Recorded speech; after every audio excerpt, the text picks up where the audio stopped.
So ipapakita ko sa inyo kung paano po ko mag-blaster, no. So, ito pala yung gamit ko na buhangin, no, yung panggawang hollow block yan. Yung gamit ko na compressor, no. Ayan, maliit lang po siya, single piston. Ang load niya na hangin ay nasa 80, 85. So dapat ganito, no, naka full uniform para iwas tayo masakit, medyo masakit to eh. So ayan.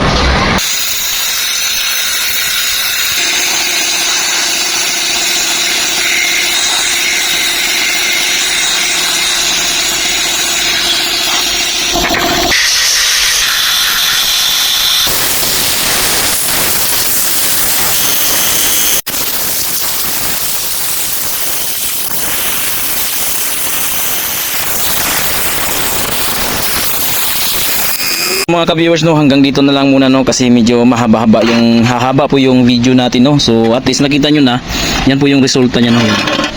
Yan. So may mga kompresor na malalaki dyan, mas pabor po to sa inyo, no, mas kuwan talaga to sa inyo.